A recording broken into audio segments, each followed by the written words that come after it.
Hello, everybody out there in Radio Land, or perhaps you're listening online. This is Media Cyphers, only on 89.1 WIDR or online at widerfm.org. As always, the following thoughts, views, and opinions are not necessarily those of 89.1 WIDR or Western Michigan University, no matter how dope or insightful they may be. For first-time listener, again, this is Media Cyphers. This is a show. We dig underneath the headlines. We try to talk about what's really going on and analyze issues, local, statewide, national, international, from the perspective of a couple working-class folks from the city of Kalamazoo.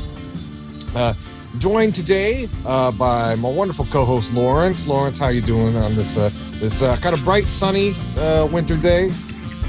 Doc, man, I'm doing pretty good, man. It was Valentine's Day weekend last week. It was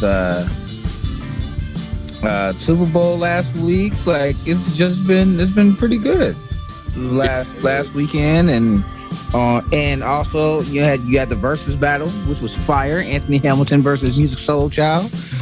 There was a bunch of that versus battle went down. It was pretty amazing.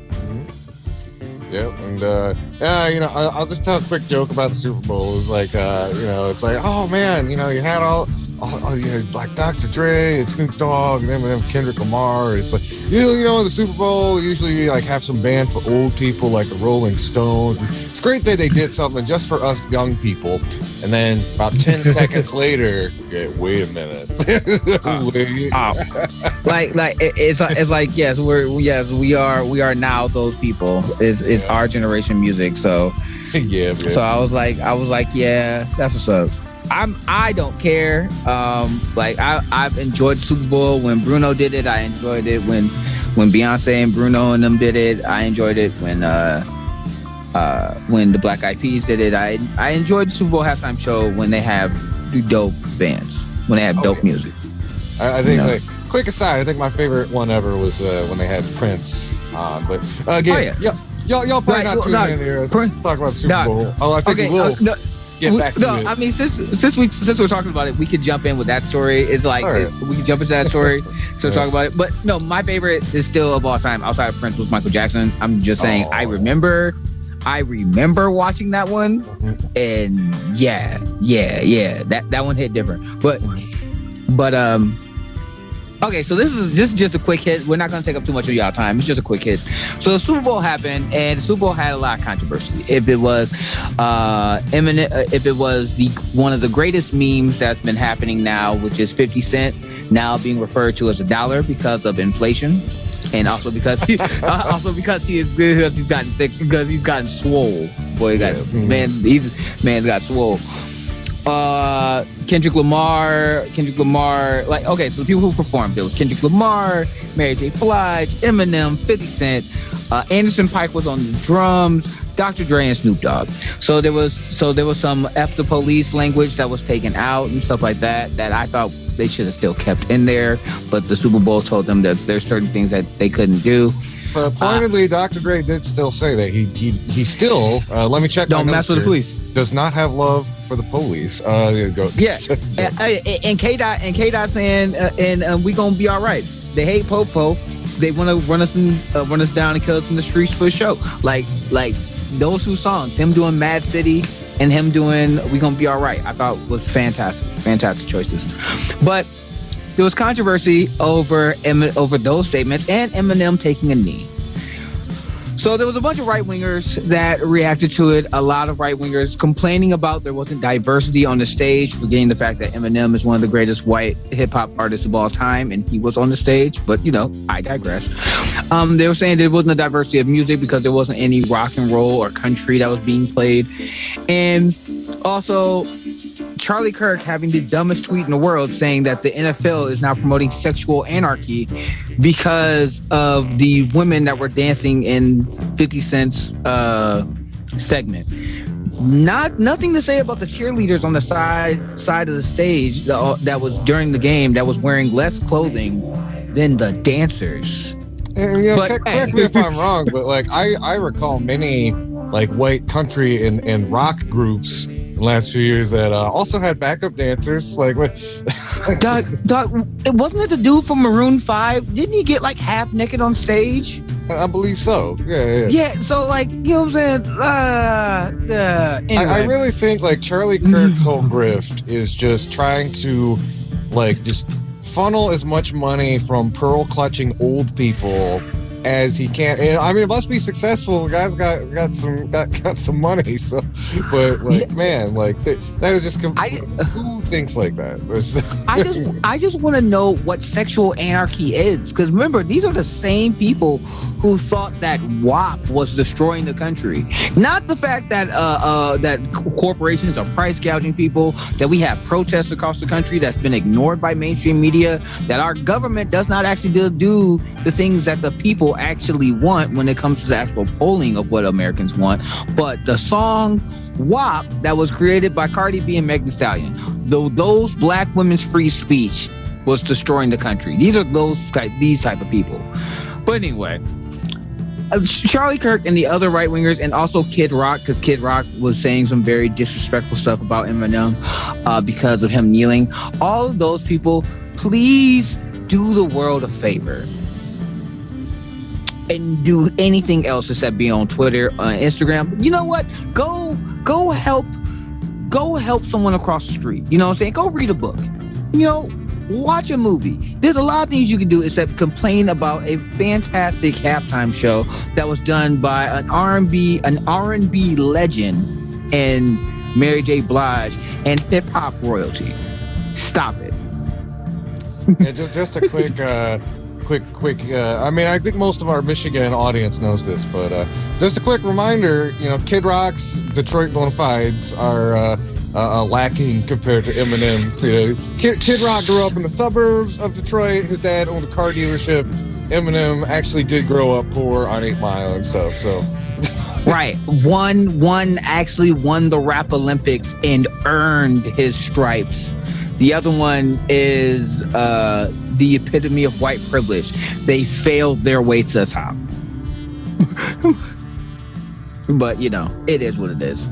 Anyway, that's not even the main stories that we're here to talk about. Those are supposed to be the side hits. The side hustles.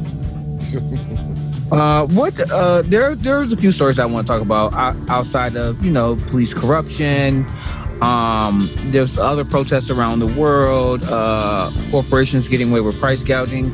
But there was a thing, but we wanted to start off, normally we would start off with a local story or a Michigan story, which there are a few that we could talk about. Just a quick shout for those listening in. Stay tuned. The whole next hour is going to basically be focusing on history in Kalamazoo. And I'll talk more about that near the end. But if you're thirsting for that local content, it is forthcoming. So. Yeah, there's a few things. There's a story. I don't know if you saw the story. I'm trying to pull it up now. Of a doctor who was trying to shame. Yeah, there was a local doctor that's here in Kalamazoo that sent an email to insult a news anchor. It was in its titling. Yeah, a local Michigan anchor is making the news after a doctor emailed her noting that she looked like a gardening tool. What? That. If you think I could joke about this, I cannot joke about this. So this black woman, I forgot the black woman's name, but she's on Channel 8. She's on Wood TV 8. She's an anchor, right? Yeah. Her name is Whitney. And she got an email from a doctor, and the doctor put his name and profession on the email. Let me read you. Oh Lord. Okay, since we don't have a local story, I wanted to. We have a local story. His name is James D. Gilbert. He's an MD. Okay. And he wrote to this beautiful black woman who's a news anchor. If you're a news anchor right now on Wood TV 8, this is for you. If not, and I can't tell for sure, please disregard the following and whoever the news aired whoever is the news anchor. Your makeup makes you look like a. He uses the word, but because we're on radio, I have to clean up. He said, your makeup makes you look like a garden tool. Do yourself a favor and clean up. James D. Gilbert, MD. Now,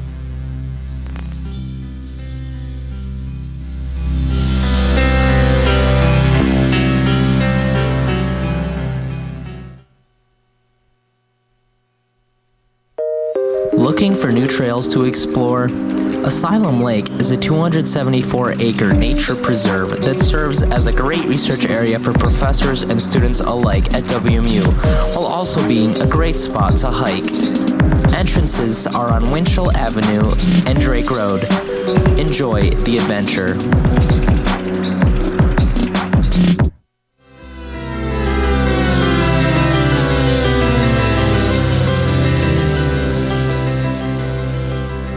this is the reason why I'm bringing this up, because not only did he have the audacity to put his email, he also put his cell phone number. Now, hold on. Obviously, now he's getting backlash because of this, and it's made public. It's made national news. Shout out to people like Dr. Richie, Dr. Richie on the TYT network with his show Indisputed. He talked about it. Roland Martin for Roland Martin Unfiltered talked about it. Benjamin Dixon on his show also talked about it. So yeah, this doctor is an orthopedic. Is a Kalamazoo this doctor is an orthopedic surgeon and has joined Kalamazoo's orthopedic clinic and is a part of Borges Bone and Joint Institution. Wow. Okay. Mm-hmm. Oh yeah. The college. So he works for Borges Health. He's a fellow of the American Academy of Orthopedic Surgeons and a diplomat of American Board of Orthopedic Surgery. His colleges include Michigan State University, Kalamazoo Center of Medical Studies, Human Medicine, Michigan State University, East Lansing, Michigan. That's who this old white man who sent that email to this black news anchor, he thought because he's in a position of power that he wasn't going to get backlash from it, that we wasn't going to make him famous. Well, sounds like Charlie Kirk's audience, is it? But, right? Yes. He is. He definitely is. I just wanted to take some time out to give him. We don't have a Donkey of the Day segment. We're going to have to start doing one. I just wanted to give him the time and give him the airspace to know that we saw your garbage and we're putting you on blast. This man not only needs to make a public apology because of what he said, but I'm not saying that he needs to be disbarred or anything of the sort, but no, you cannot insult a news host and say that they look like garden tools because you're an old white man and this is the only way you get your rocks off. Like, I don't understand. Just for some background, so I do try to keep my finger a little bit on the pulse of various local news stations, primarily WWMT because they're centered out of Kalamazoo. But with TV8, the anchor they're referring to, like I watched a bit of Channel 8. They're dressed like a news anchor. It's and again, it does go to that kind of culture of, like, you know, I'm a professional, so I am allowed to like criticize you and be an a-hole and sign my name and affiliate. Like, yeah, again, it's not even like somebody leaving a nasty internet comment. Somebody who's like, no, in my professional opinion, you dress in a way that is too risque for television. My word, send the telegram now. But No, like, yeah, if she was wearing a bikini and talking about the news, okay, you can make that argument. Is she dressing like she just came from the club? Yeah, okay, you know what? No, I wouldn't even say make that argument, because a woman can wear what they want to wear, and if the studio saw what she was going to wear, thought it was appropriate, then maybe you should mind your business. Stop worrying about what she looks like and listen to the news that she's trying to tell you. Because I promise you, that's more important than what she looks like. Get your life together, sir. You're a doctor. You're a doctor. You have to deal with foot and joint pain. How about you go help somebody? As a matter of fact, how about you go analyze that instead of analyzing people's makeup choices? Okay. Like, Yeah, get your life. Like, get your life, bro. Oh man. All right, so yeah. Right. Well, that's Like- an interesting one. I didn't know about that. But Yeah, I'm like, but this is my thing. She chose to make it public about, and we've talked about stories like how the squad gets death threats and harassments, but how school board members, right, have been attacked and had death threats and things of that nature because of right-wing nutcases seeing these people in positions of power. How many women who are not in the public, who are in the public eye, and also who are not in the public eye, who get harassed like this all the time? yeah, that's an excellent point to bring up. There's a really palpable gender dimension to this stuff, and I just wanted to toss in, like, even going back to my own personal experience, I've gotten a certain amount of flack, like just running openly for office as a socialist and stuff like that, but it's very, very different. I've actually like kind of gone back and compared it to, like, I've had colleagues around the country and stuff run women who've run as socialists, and it's a very huge difference. Like, at worst, typically is just people, oh, you're dumb, blah blah blah, stupid commie, etc. But yeah, a lot of women who put themselves out in the public eye are the recipient of like a lot of like just terrible stuff I would not want to repeat on the radio. And again, it's of men who can't get none, and they're taking it out on women who wouldn't give them none even if they paid them. Like, that's what it is. Like, they don't want you, they don't like you, leave them alone. Go do something else with your life. Go help society. Instead of being an incel.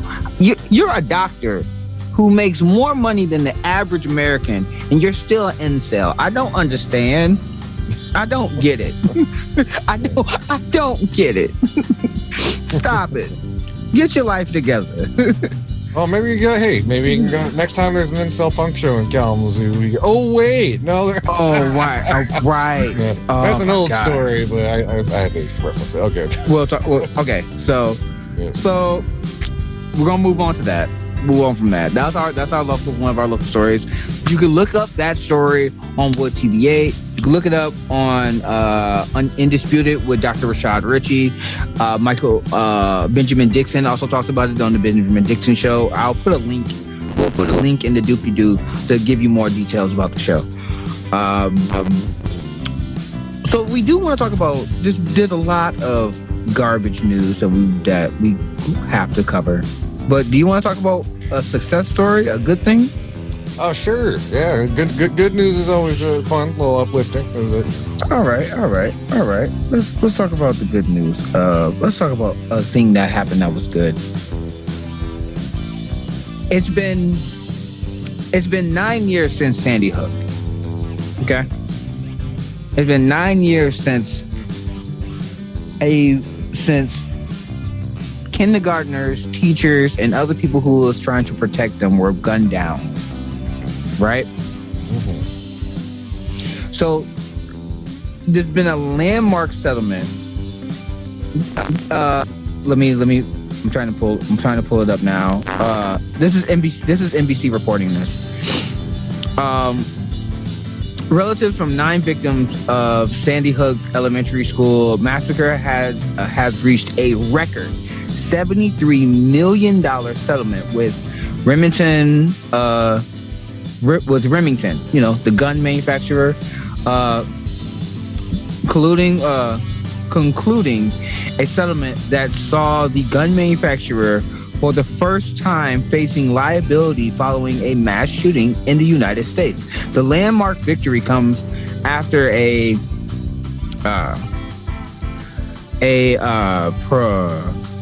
protested legal battle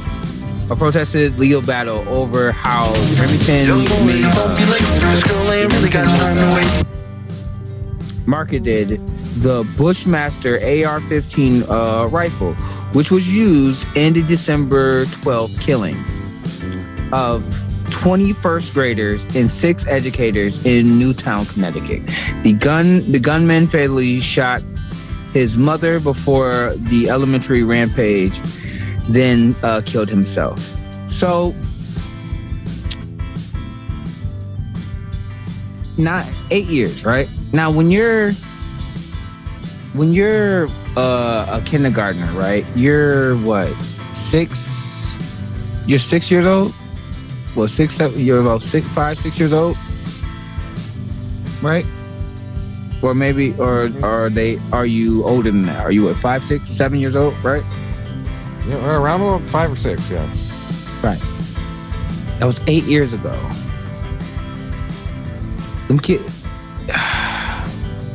Them kids would be in middle school, going into high school now, if they were still alive.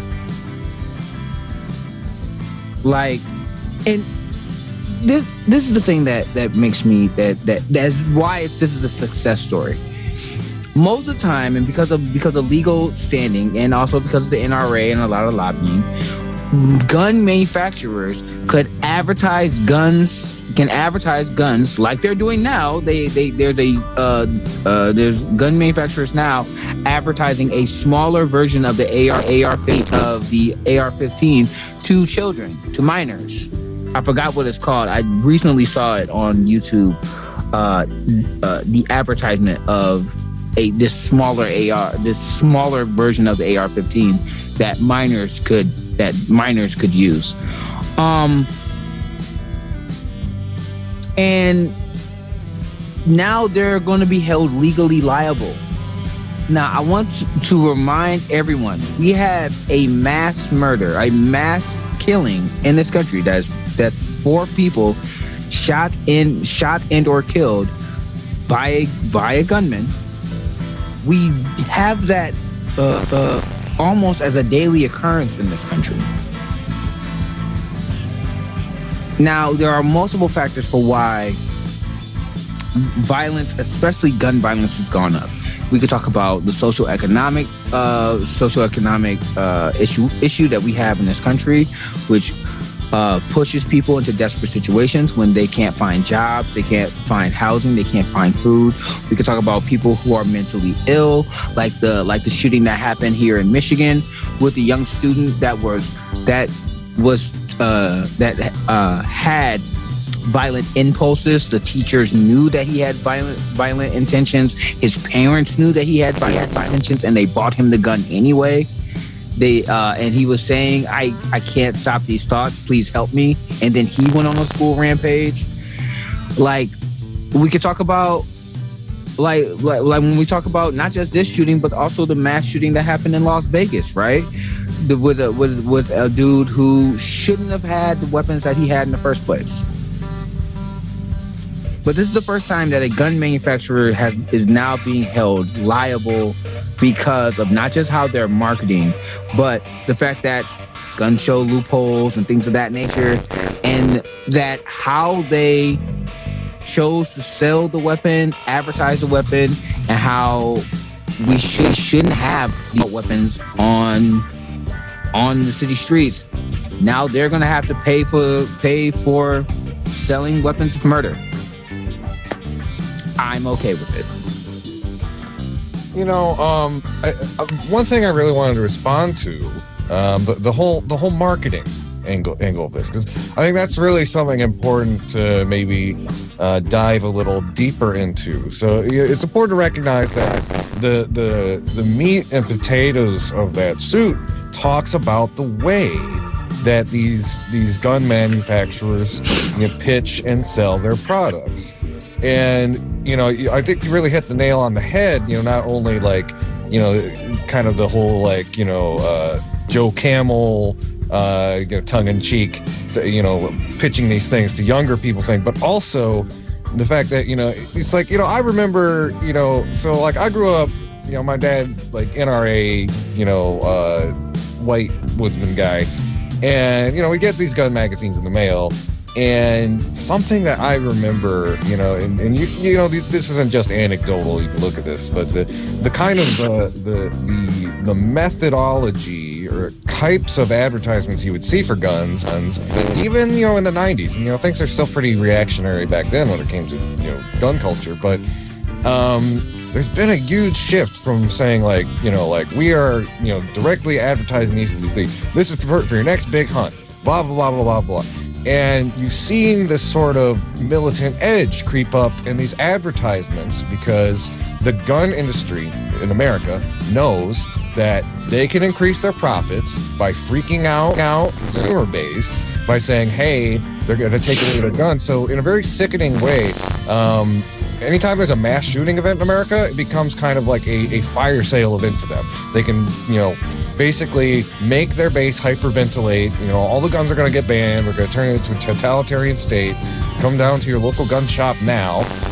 And it's really worth mentioning, especially in the last few years, a lot of these ads have been geared towards prepper types and, much more, a lot of kind of innuendo about like defending one home from like, unruly mobs, et cetera, et cetera.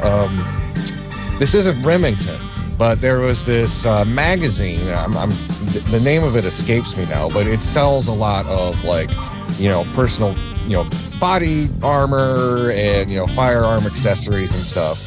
And a cover of one of their advertising magazines was literally, it just said not to dig Antifa, and like the image is like in the foreground you have like this very like white, what you would imagine militia types look like, and like there's just a bunch of in the background like a unruly mob of what you might think like Antifa looks like in the conservative imagination. So they are deliberately pitching these firearms to, like you said, young people, to people who fantasize about like using these firearms against their like ideological opponents.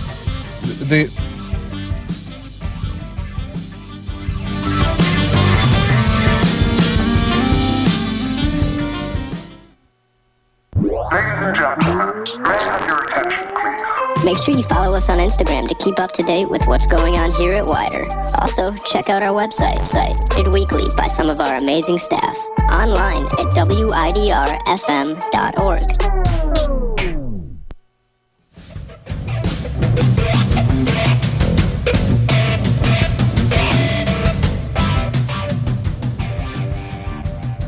So what I'm really getting at, the gun industry and Remington deserves to be shelling out money and deserves to get sued for pushing these types of ads that inflame and just create an incendiary environment, or not environment, but like this incendiary, helps fan the incendiary nature of a lot of the main consumer base of people who buys their guns. So, I think like, the people who put the suit together really hit the nail on the head and zoning in on like how these weapons are sold. Because, I know like people on the left we can get into debates about, whether we're clashing the arms and stuff, but I think we should be able to come to a common agreement that, most of the vast majority of gun manufacturers in America are engaging in these types of practices that basically inflame and generate violence for their own profit. Okay, I mean, I agree to a large portion of that, and I feel like for me, there's two major issues here. There's one, it's the victims of these mass shootings finally getting retribution and finally getting justice, when we've been seeing for years now. We've been seeing since Bowling for Columbine, right? The black community, first of all, the black community's been subject to gun violence and violence in this country for centuries now. Actually, in a good piece about that, actually, when it comes to gun control and gun regulation, Ryan Grimm, who's the Bureau to Hill, did a fantastic piece about it, where he talked about how the first people who were actually fighting for gun control was the Klan, and the NRA actually was fighting for gun control when the Black Panthers decided to use their Second Amendment rights to defend themselves. So there's a mixed bag history of people when it comes to gun and gun control and that type of conversation. So that's actually the third part. So you have the first part, which is people who are victimized from mass murders finally holding weapon manufacturers accountable because they help lobby, they help advertise, they help lobby lobbyists, they help lobby our representatives to have less restrictions on their advertising and for them to not be held accountable when mass murders take place, even though it's their weapons that are doing the mass murdering, right? So finally, people are getting justice from the people who are making these weapons and pushing these weapons on our streets. The second part of it goes to the politicians. They know that these massacres are happening. We talk about it all the time. Gun control is one of the biggest things that we talk about in our political sphere, especially when it comes to the election, right? And what have they done about this? In 8 years, what has Trump or so you had Obama, you had Trump, and you have Biden, right? Because the massacre happened in the Obama administration. What have our legislative body done to protect citizens from these massacres? Honestly, it's nothing. Why? Because the NRA and gun manufacturers spend money to make sure that our politicians don't do anything to them and make sure that they are not held accountable. Now they finally will be, and I hope that not just the Sandy Hook 9 sues Remington. I hope that the families of the victims that happened in Las Vegas, I hope the families that happened in Kalamazoo, we had a mass shooting. I hope the families in Kalamazoo go after gun manufacturers. I hope that the victims of mass shootings go after these manufacturers more, so that if they feel like their pocketbooks will be affected by these massacres, then maybe our politicians won't take the blood money to make sure that those people are held accountable. But this also goes to the third thing, in my opinion, and this also goes to the third thing. What does that legislation look like? So when we talk about comprehensive gun reform, I don't as of right now, people who are on the terrorist watch list, people who are domestic abusers, people who have mental issues, they're all free to all get guns. We don't have a ban on assault weapons. We don't have a ban on high capacity magazines. We don't have a ban on armor piercing rounds. Cop killing bullets. And these are the same people who will tell you Blue Lives Matter, right? These are and the people who are defending Remington, saying that they shouldn't be sued, are the same people who are saying Blue Lives Matter. Yet you can buy hollow armor piercing rounds for your assault weapon to kill cops. We can do that. We shouldn't be able to. We shouldn't be able to do that. We shouldn't be able to. We should have extensive background checks, and we should cut the gun show loophole. These are all common sense things that the overwhelming majority of Americans actually agree on, but we don't have any of that. And since we don't have any of that, it's only going to make more massacres like Sandy Hook happen. Yeah, and I think like this is a case where it's good because one of the most effective things you can do in just about any type of social injustice environment, whether you're talking about in the streets or in the courtroom, you go after the money, because at the end of the day, that's the heart of the beast. You go for the bread and butter, and that is really effective even when you don't have a lot of other tools at your recourse, because as you mentioned, the inaction is so heavily baked in to our systems issue between all the various lobbyists and such. Yeah, Doug. I hope that if more lawsuits come and they win, then maybe we can get actually some comprehensive gun reform happening. Because I don't see Congress passing any law. I don't see Congress or the Senate passing any laws of any of the policies that I just named. So yeah, that's what I'm hoping. I'm hoping that more lawsuits like this happen. So that's my take on it. I don't have anything else to say on it. All right. Well, I guess with that, what else did we want to hit on? I know, we were talking a little bit earlier. You mentioned some protests going on in Haiti. I think that's an important topic. I don't know if you wanted to talk a little bit about the Canadian truckers, or I know there's a couple other things we wanted to hit on. So I defer to you, my good man. What do you want to talk about next? All right. If we're gonna talk about the Haiti story, I need to pull up. I need to go to my notes and pull up some of these stories.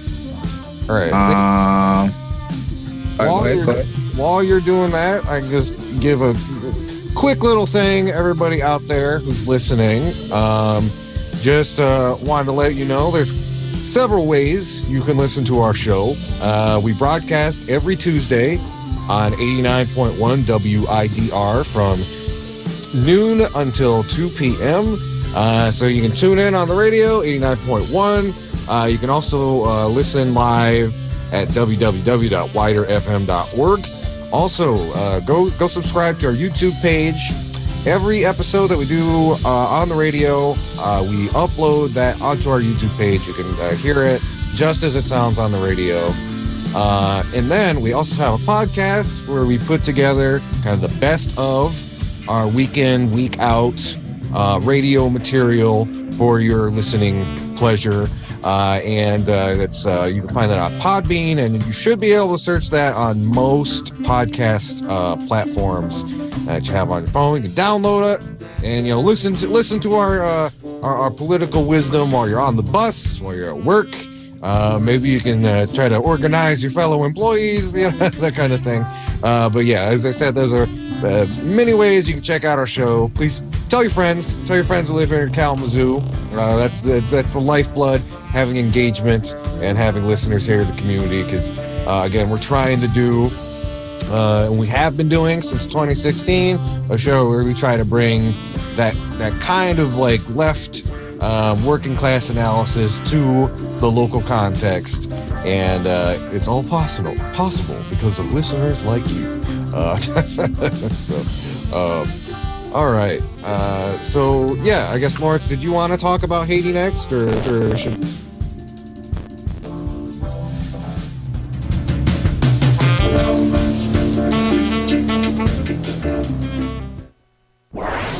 89.1 Wider FM is a student-run radio station at Western Michigan University, along with the Western Herald and Western Herald Video. Wider is a part of the WMU Student Media Group and is supported in part through generous donations from listeners like you. If you would like to join this list of generous donors, please click the donate button at widrfm.org and support our mission for radio evolution. The website, once again, widrfm.org. On your radio at 89.1 Wider FM.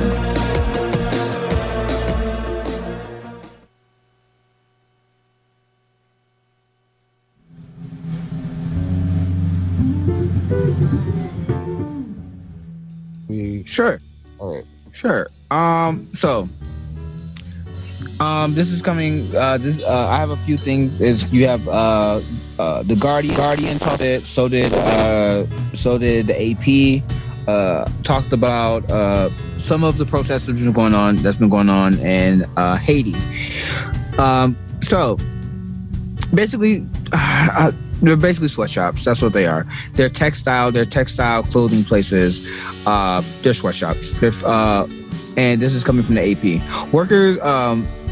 The workers, employees employed at factories that produce textiles, clothing and such, and other goods, said that they are making 500 gourds or $5 a day for 9 hours of work.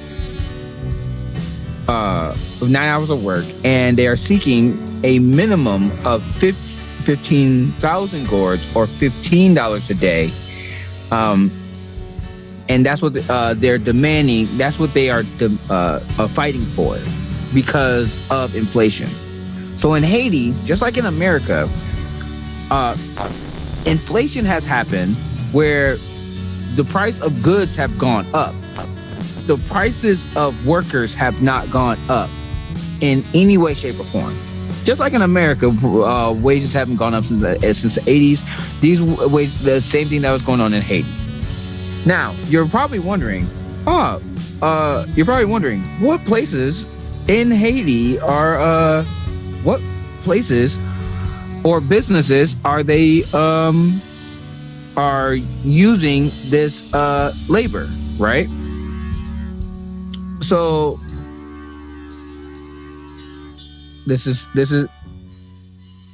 just so quick context. So you have, hold on a second.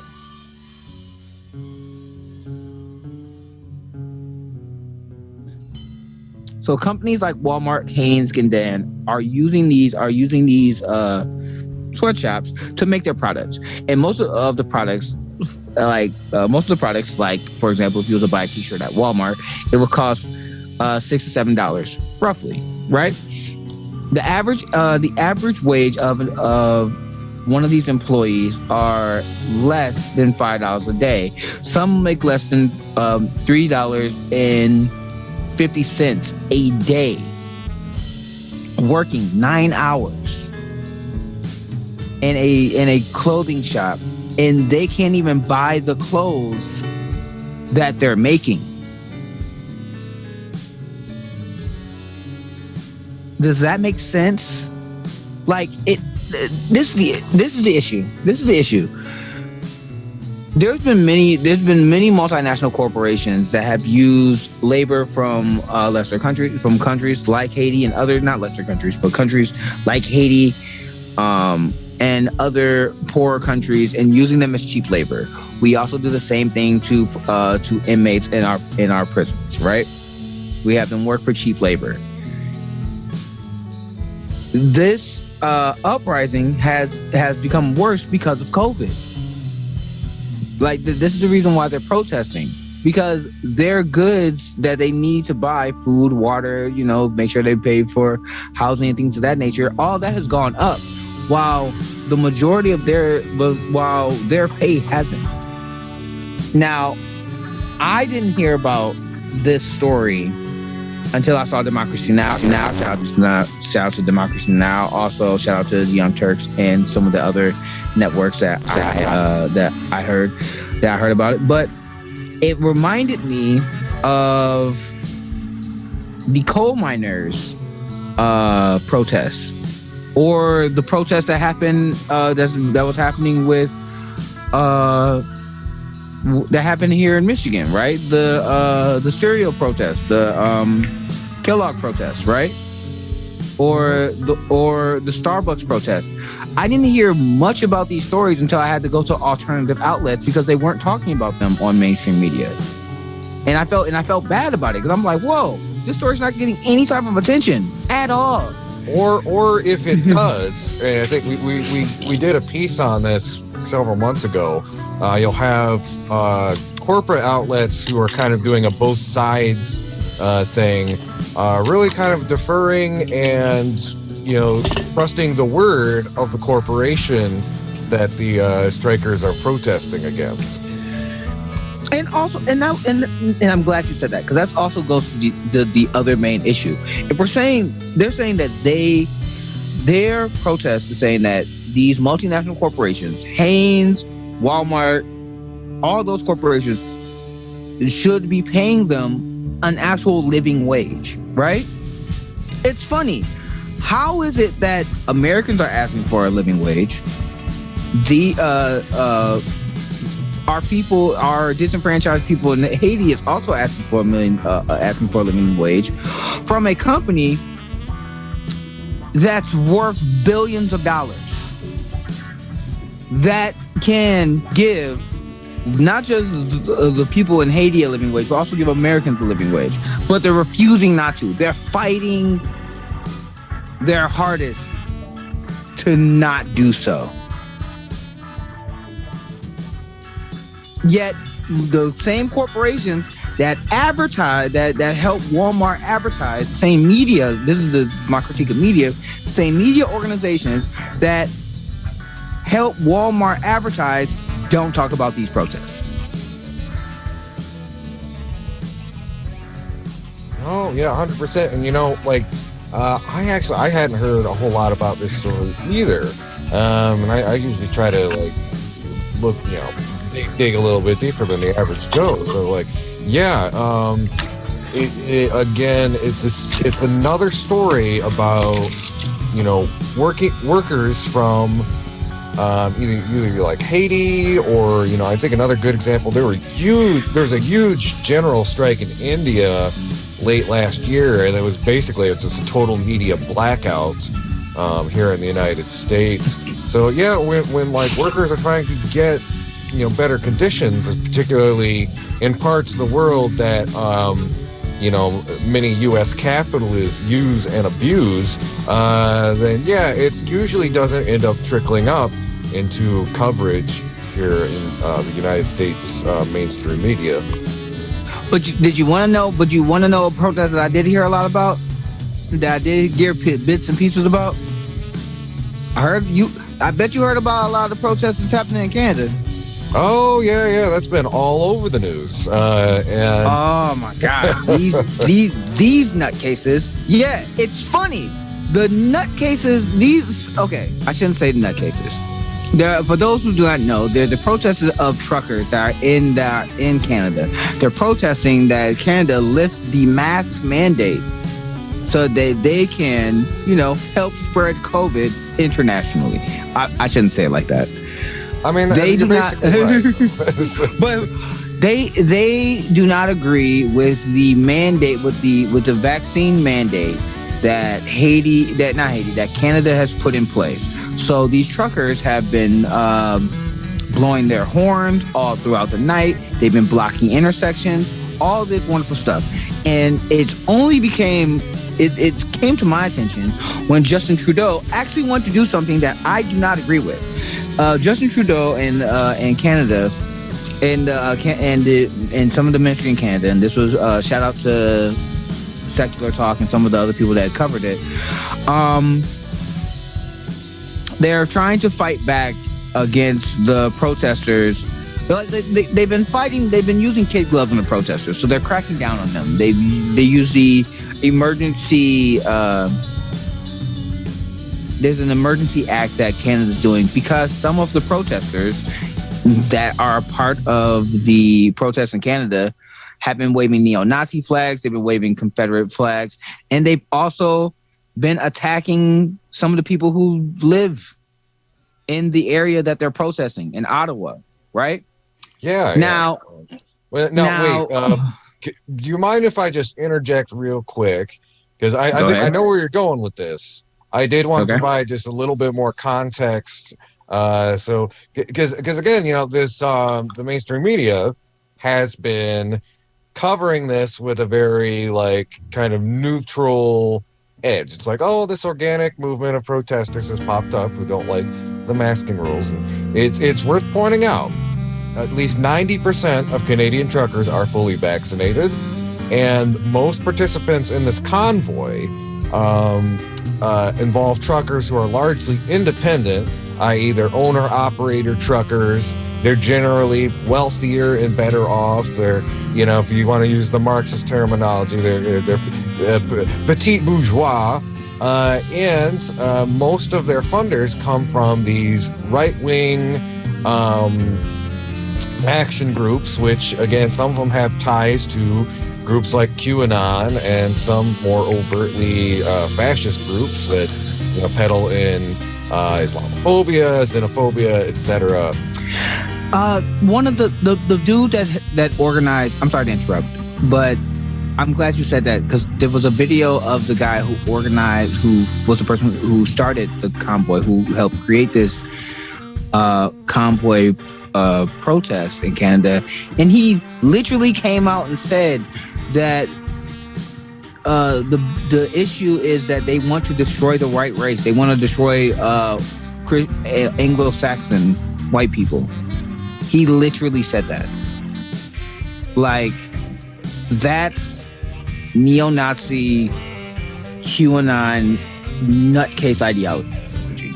If you have not looked into it. Wait, he said he said the states wanted to wipe out Anglo-Saxon people. Let me pull it up for you. I'm gonna pull it up for you.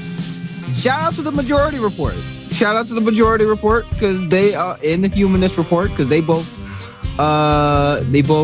covered this story in detail. I'm gonna pull up exactly what he said, so I'm not misquoting this nutcase, because that's what he is. He was one of the. Here he is. I'm surprised you guys so. Hold on. I'm gonna play it so that y'all hear it, so that y'all don't think that I'm joking.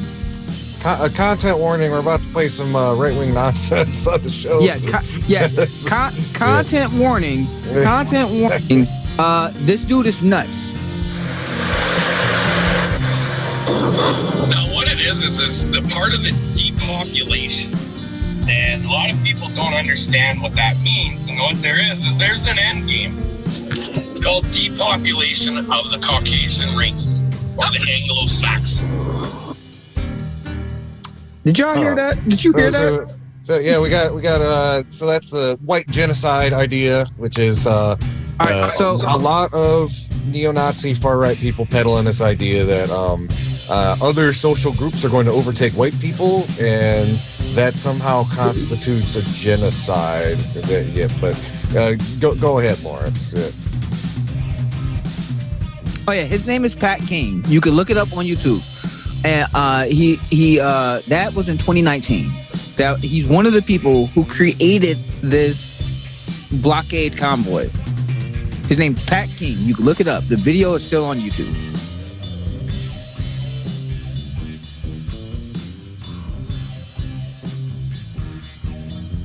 So, and also think about. I just want everybody to think about, so on a broader topic. I'm for protests, okay? I'm for people making I think protests should be disruptive. Protest that is okay by the people power is not a protest, it's a parade. I think protests should be disruptive. I don't think that your protest has to be popular. We've had the KKK come to Kalamazoo and protest. We've had the Proud Boys come to Kalamazoo and protest. I don't agree with them. I do think they have a right to do so, right? Right. We're all clear on that. What I do not agree with is that when your protest starts becoming violent and you start attacking the people who live in the city that you protest, now you're going too far. Okay? I think that I don't care that this dude has crazy ideology, but when the convoy is now turning violent towards the people because of, again, what they're protesting. They're not protesting that truckers get paid higher wages or that truckers should get more time off, paid sick leave, hazard pay because of the dangerous job that they're doing of transporting international goods, especially during a pandemic. They're not protesting any of that. They're protesting that they don't want to take a shot. They don't want to take a vaccine that has been proven to save people's lives. Oh, I'm really glad you brought that up, Lawrence, because like some of the discourse about this has been really odd, and it almost kind of reminds me of having Joe Rogan a couple weeks ago. But back up a little bit. That's also something we can talk about, because that is something that we do need to talk about.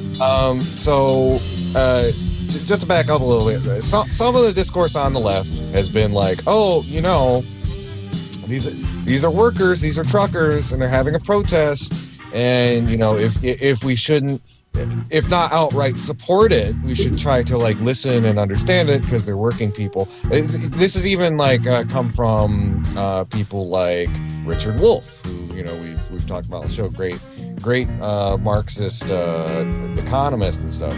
But I need to really bring it home that, one, this is like less than 10% even representative of these truckers, and their demands are not working class demands. Their demands are stupid. Their demands are dangerous and will get working class people sick. And again, as mentioned earlier, could you really describe most of the truckers involved in this protest as quote unquote working class? No, you can't. You're listening to Media Cyphers only on 89.1 WIDR Kalamazoo. So there's this. And that's the thing. I'm sorry to interrupt. But that's the thing. Go ahead. Go ahead. Okay. So there's a weird tendency I see in a lot of like when people are debating online.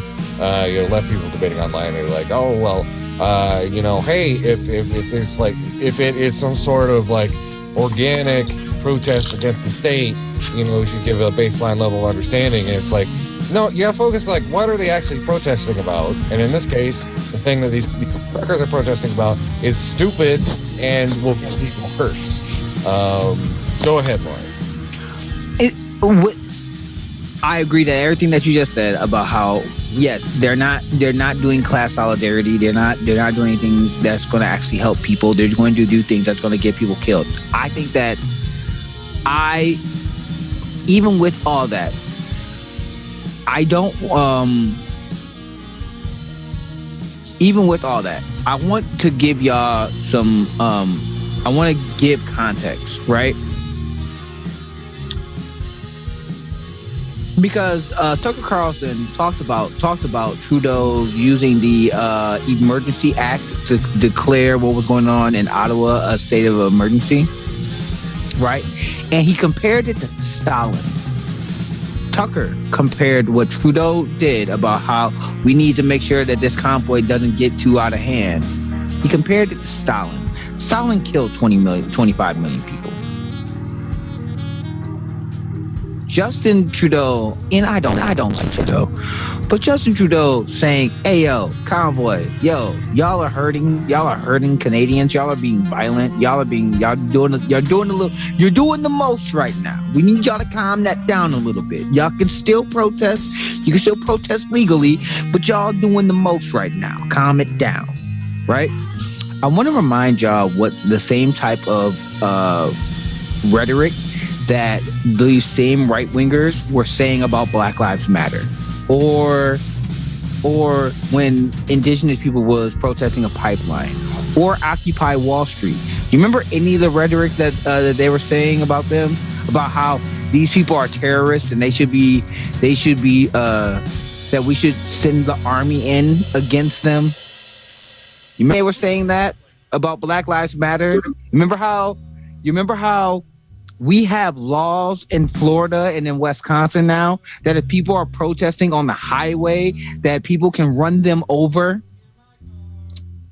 You remember how we have those laws in America now because the Republicans did not like when black people and other minorities and disenfranchised people were protesting to be treated as human beings. They have not gone anywhere near as crazy as the right wing has done in this country, especially against minorities. Mostly because these truckers are not minorities. They are minorities. They are a minority group of people, but they're not disenfranchised minority people like blacks or indigenous people. So, come on. There's the context matters. Context matters as much as Black lives. Yeah, and these people are nuts. An important part of context, the right likes to hyperventilate about Justin Trudeau being a secret commie.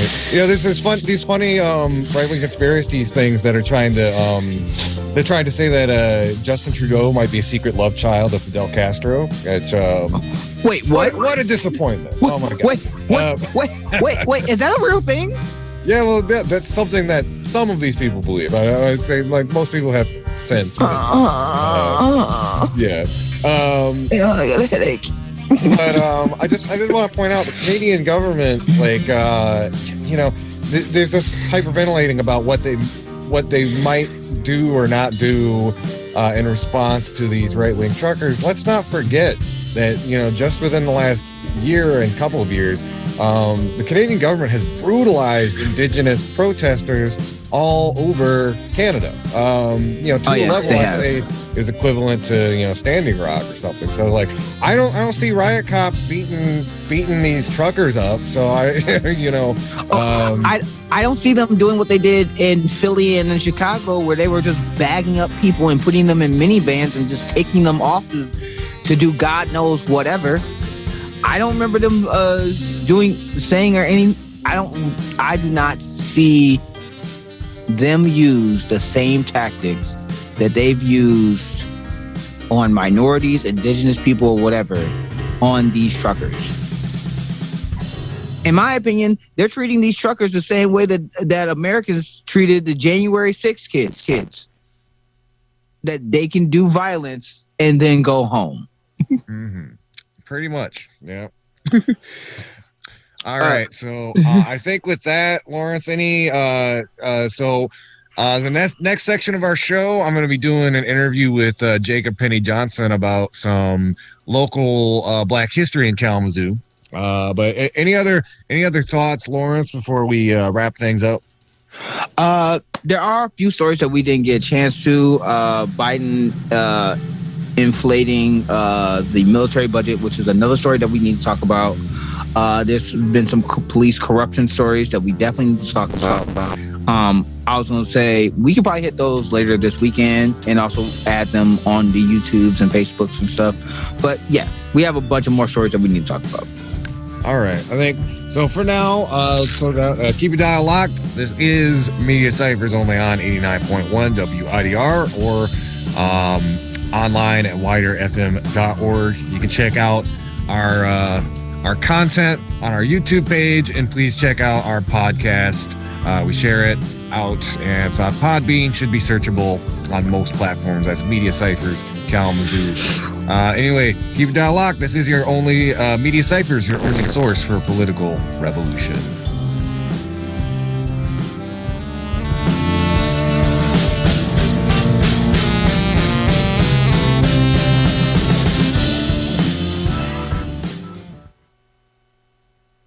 Hey, this is Skip Scudderman from Water reminding you not to drive while you're high. It is against Michigan law to operate a vehicle under the influence of marijuana. It is always safer to drive when you aren't stoned. Stay safe out there, kids. This has been a message from 89.1 Water FM, online at widrfm.org.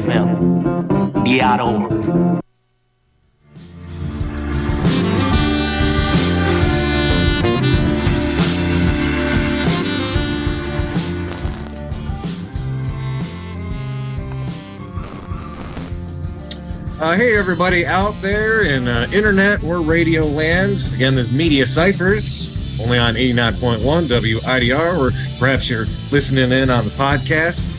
Today's episode, we have a very special guest. So we've been talking, Media Cyphers over here, trying to focus or platform on some local Black history. This is Black History Month, of course. And one of the first people I thought of, dear friend, colleague, Jacob Johnson, went to high school together back in the day. I think back then I was mostly running around the nightlife newsroom trying to warn everybody about George Bush. But you were on it then. You were on it then, and you're on it now, man. Yeah. But I asked you to join me today because, one, you were just one of the most knowledgeable people I know on local history, and particularly, what we're on here today to talk about the history of some Black organizing here in Kalamazoo. For those who don't know, Jacob Johnson is you're basically one of the most prolific local organizers I know. Done work with Project X, Uplift, Urban Alliance. The list goes on. And I'm really privileged that you came on, took some time out of your schedule to come on the program and talk about some local history with us and the listeners. Oh, man, I appreciate you. Yeah, man, that means a lot coming from you, man. I'm just trying to kind of follow suit. We all in it together, man. And I appreciate being here and appreciate your work just with the show and kind of keeping it going, man, and having a platform to, talk about it. So I'm here for it, man. Appreciate you. Okay, great. Yep, thanks. So I think I'll just kind of we're going to kind of be different from some of our interviews. I'm going to kind of just toss off to you. There's a couple of particular topics or subjects that I thought would be interesting, but for the most part, again, this history that we're about to talk about really intertwines a lot with your own family. I know you've been working real hard on a lot of projects involved with kind of tying together that family history with that history of Kalamazoo. So I think I'm just going to start off by, I guess let's just start with the start. I know you recently had some of this featured on News 3, and some of the stuff I really just wanted to kind of dive into a little bit deeper. But I was really, really interested in kind of the discussion of your grandfather. And we talk a lot about these institutions a lot of us take for granted here in the city of Kalamazoo, like Galilee Baptist Church in Mount Zion. He's one of the people who founded that.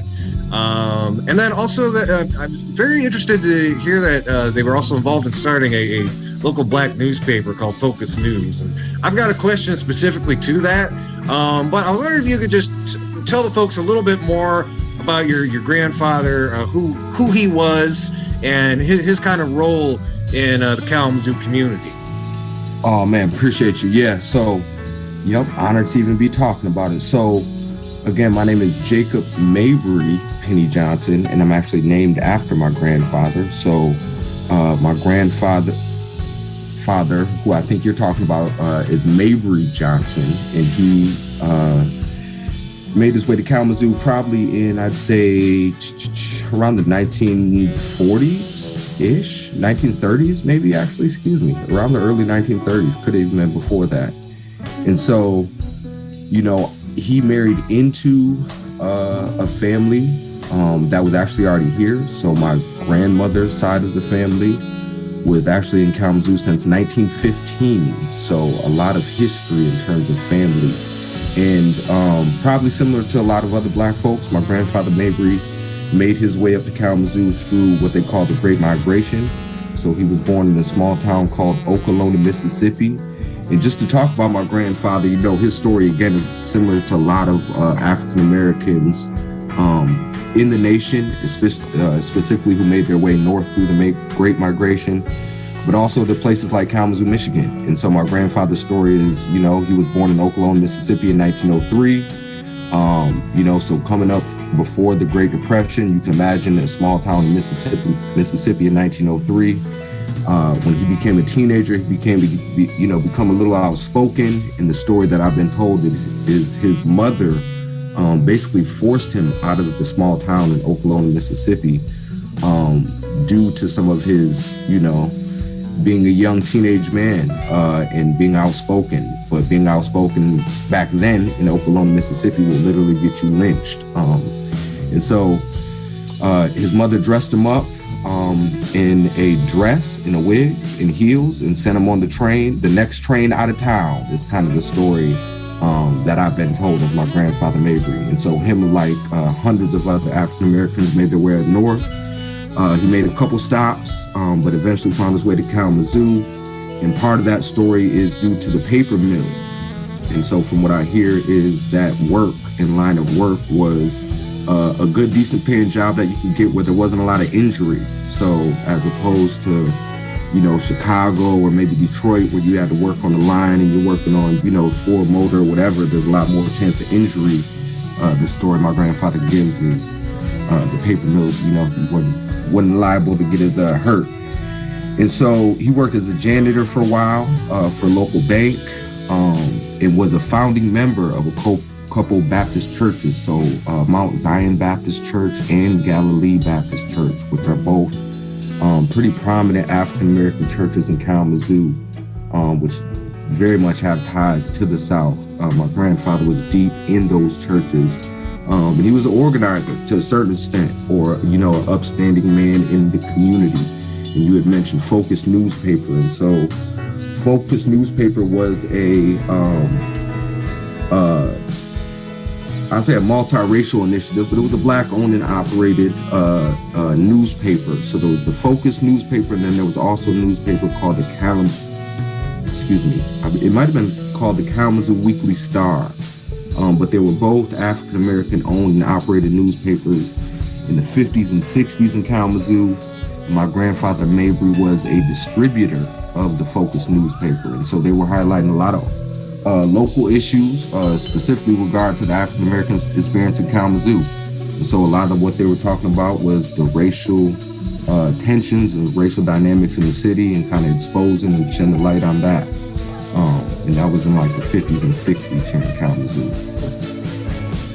Oh yeah, no, that's really fascinating, Jacob. And it's funny, it's like earlier today, so I was actually reading through, I got Black Prophetic Fire for Christmas, and there's a section, Cornell West, is talking about like legacy of people like Ivy B. Wells.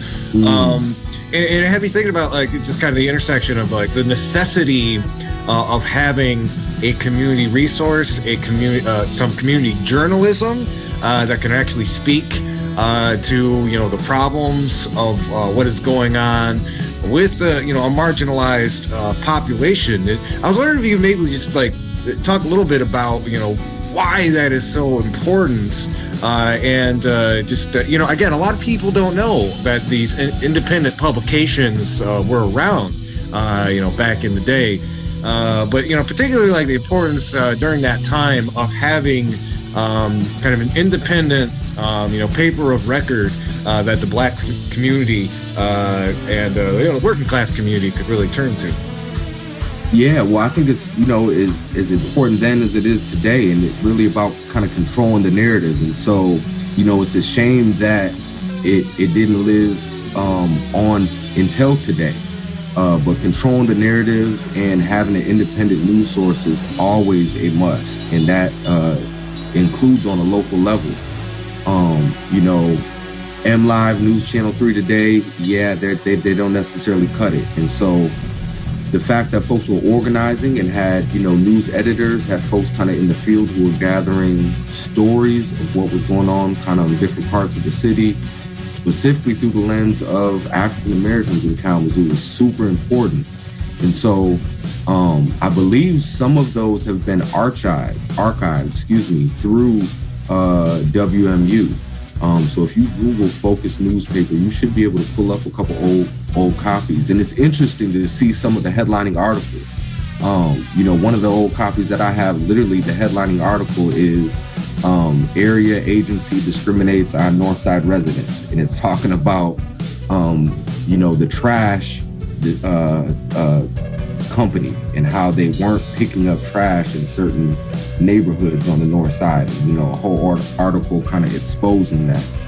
And I think, you know, for organizers, which we kind of are, you know, that's super helpful because when we're able to kind of expose certain issues, it's easier to mobilize behind it and just shed attention on, you know, what's going on in different angles of what's going on in our city. So super important.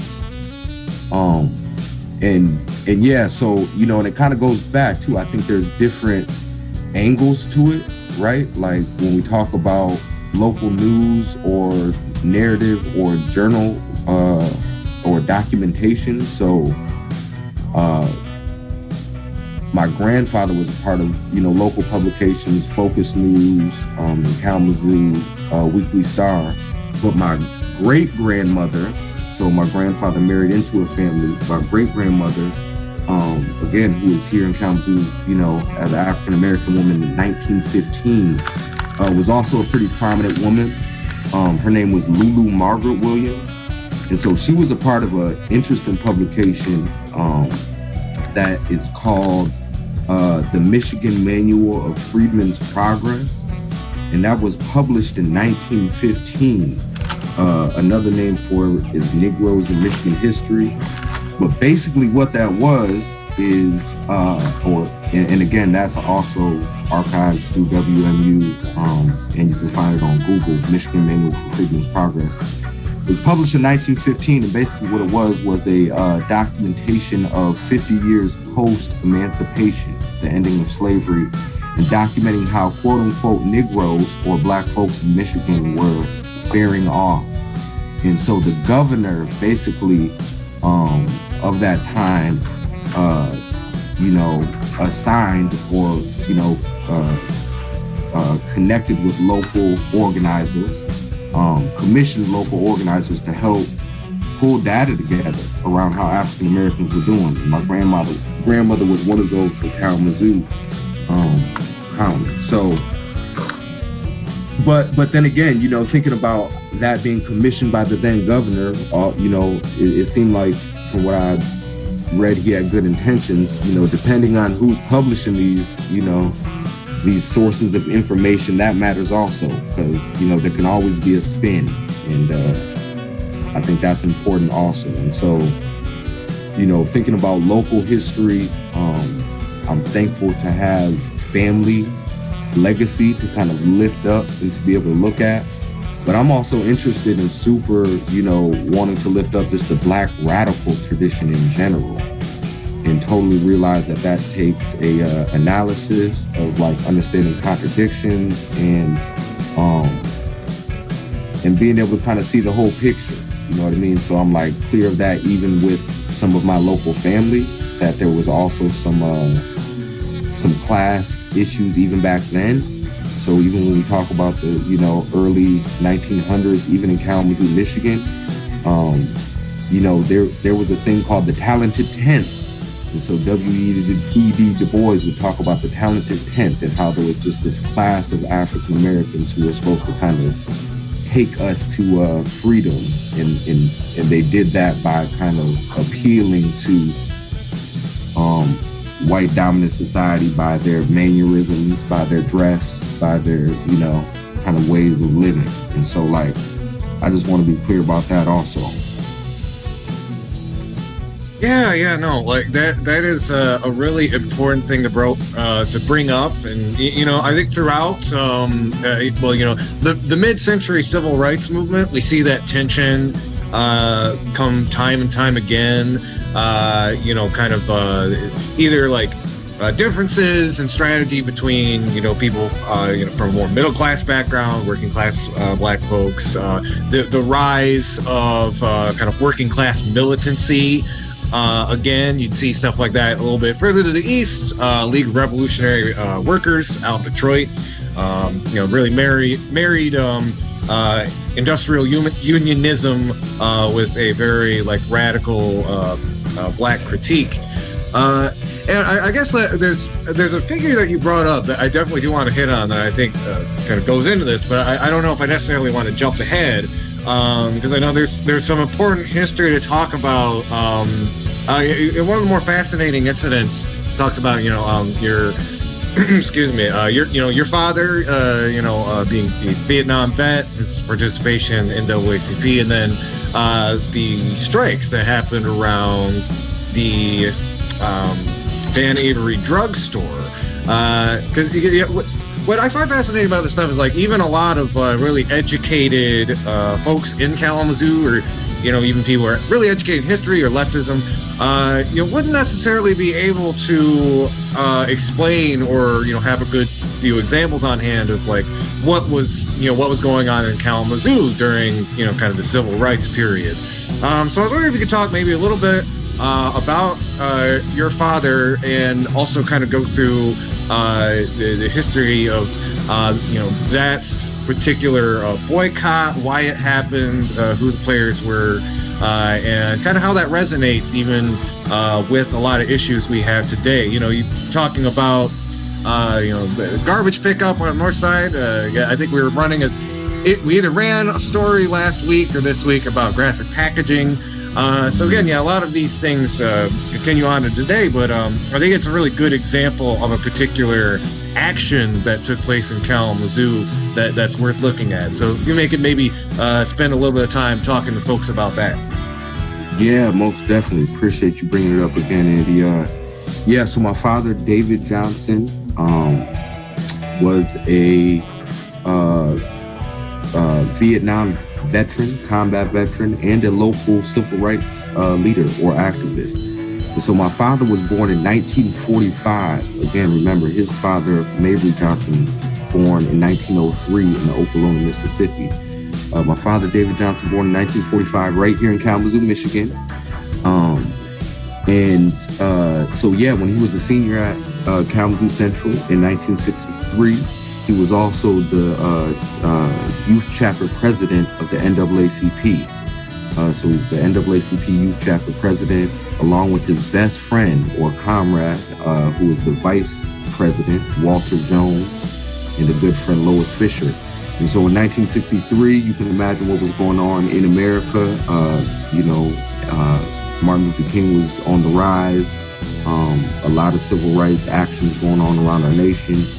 And, while there's not a lot of prominent history, Kalamazoo, by all means, it was a part of that. And so the Van Avery's drugstore boycott that you brought up was one of those actions. And so the story behind that is, father, 1963, senior in Kalamazoo Central. Van Avery's drugstore was a kind of prominent drugstore on the north side. It stands where the now Ecumenical Senior Center stands, so it's the same building right down the street from Lincoln Elementary. And kind of your average 1960s drugstore, from what I hear, the stories I've been told. Like, you can get your prescriptions, you can get your malts, you can get your knickknacks and yo-yos, and a lot of the kids from Lincoln would go there, after school and buy stuff. And so early 1960s, Northside was becoming more, predominantly African-American. Dutch folks were moving out. There's a whole story about,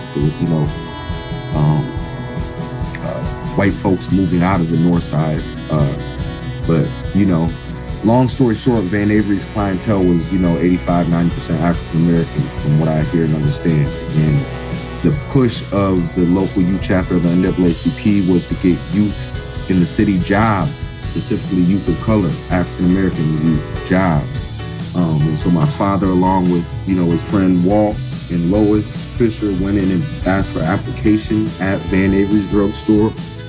And I believe Van Avery's was kind of a strategic spot. Not too sure on that, but they went in and asked for an application for employment and were basically told kind of get out or no. And through that, they staged and organized a summer-long boycott. But they basically said, if they refuse to hire us, we will not spend our money there. And part of the story too was, early 1960s, even right here in Kalamazoo, overt racism was real. And so the story around Van Avery is like a lot of institutions,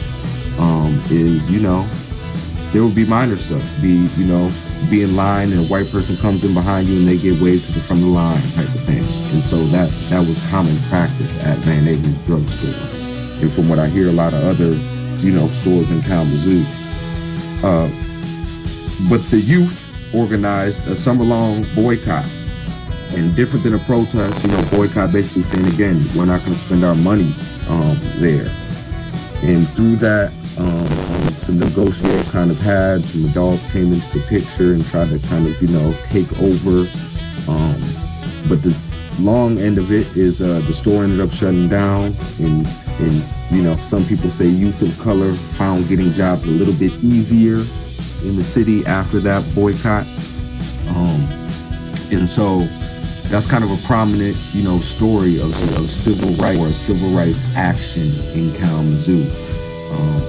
And I'm thankful to kind of have that story through the lens of my father, again, who was a Kalamazoo native, graduate of Kalamazoo Central, the youth chapter president of the NAACP in 1963, and who was also, like I said, a Vietnam veteran. And so, part of this contradiction in looking at things through a radical lens, is through looking at the life of my father, and what he had to experience being a black man in America and right here in Kalamazoo. And so while he, was fighting for equal rights around employment for African Americans here in Kalamazoo,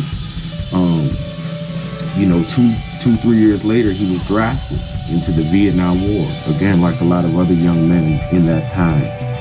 And so the contradiction for me with that, and again, it's no different than a lot of other African Americans and people of color and people in our nation, is, while he couldn't get a job in his own city of Kalamazoo, he could literally be drafted into a war where he was, strapped with the M16 and told to fight and kill for a country that, wasn't upholding certain rights to him or to black folks in general. So, I think looking at, that lens for me is definitely, shaped my worldview in some senses, but also just help me in, the racial dynamics, that Vietnam War for all of the folks who had experienced that was horrible. And, it stayed with my father for his whole life and had, huge impacts on our family.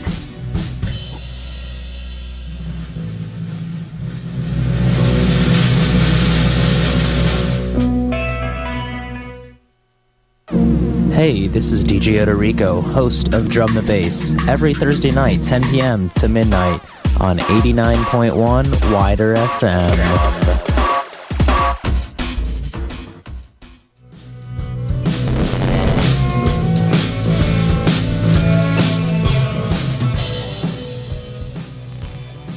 And sorry, because I can be long-winded too, Andy, so I apologize. No, that's quite all right. It's all really fascinating stuff. I think like one of the reasons I found the Van Avery stories is such a good exemplar of kind of this idea that I think Kalamazoo. Some people have Kalamazoo as this idea of this kind of sleepy liberal northern town. There hasn't necessarily been a lot of that kind of strife, and it's good to be able to go back and see that no, like these kinds of battles have had to be fought for a very long time. I'm thinking about some of the other prominent issues at the time. I wish I had the newspaper clipping in front of me, but around that same era in time, there was a lot of active housing discrimination going on. I think there's even I remember a clipping of like somebody getting into it with the city commission about something to the effect of like, it's like, oh, well, I don't mind black people, but I don't want them moving into Westridge Hill, that sort of thing. And just quick aside, if my listeners are really interested in learning about some of this housing history, there's a really great lecture by Smith, how FDR segregated Kalamazoo. That's worth checking out. But just a quick follow-up question, just from your conversations with your family and maybe even other organizers who were active back then, like were there other like real big issues of discrimination? I know you mentioned like the garbage and Van Avery and such, but is there anything in particular that comes to mind that you might want to tell the viewer about? or listener. Sorry. Yeah. So, and again, this is just coming through stories that I've heard from my, father and uncle, who again were Kalamazoo natives who grew up right here in Kalamazoo in kind of what we would now call the Vine neighborhood. And so, I think there's of course some. So I want people to understand that even on a base level, I have heard stories that my father has told me that when he was a teenager walking through the Vine neighborhood, what some people call the student ghetto, it was common practice, and he was told, and for his safety, that when he was walking down the sidewalk, and so again, mind you, father born 1945, so this is 1950s, that it was common practice that if he was walking down the street and a white woman was walking down the same side of the sidewalk, that he would cross the street. So there was no question. And again, this is, not too long after Emmett Till down south, but who again was from Chicago, and like things that were going on in our nation. But just, as a young boy growing up in Kalamazoo, this was his lived experience, that, there was just certain kind of rules that he just lived by. And so just to understand that happened right here in Kalamazoo, and that was a lived experience for a lot of young people coming up in Kalamazoo, in the late 50s, and that, legal racism was still a thing, in the South and on the federal level. And while Kalamazoo always kind of did have that, northern, nice folks kind of rumor or appeal to it, there was always kind of, subversive and overt racism going on.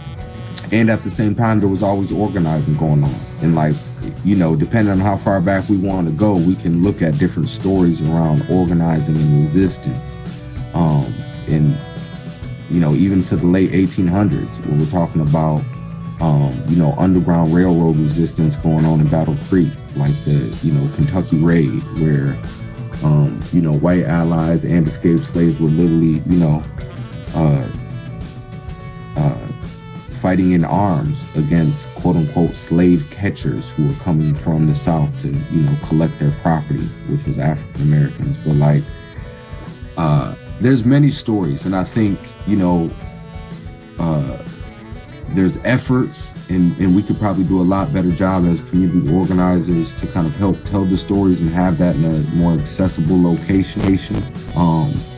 But I think it's important that we lift up kind of that Black radical tradition as well. Like I said, Andy, a lot of times we kind of look at history and even African American history through certain lenses that are kind of more palatable to dominant society. I think it's important that we look at folks who are organizing on many fronts, and specifically kind of the more radical fronts. And so one of the organizations that I'm really a fan of, and I think is important because it was also a part of Western, or seemed to be a kind of big part of the African American student body at Western, was the organization BAM, or Black Action Movement.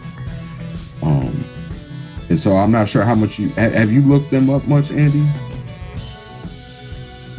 So yeah, I wanted to. That is actually a perfect segue. You mentioned Chokwe Lumumba, who was active here in the 60s, and one of the things that kind of started this chain of events, like somebody.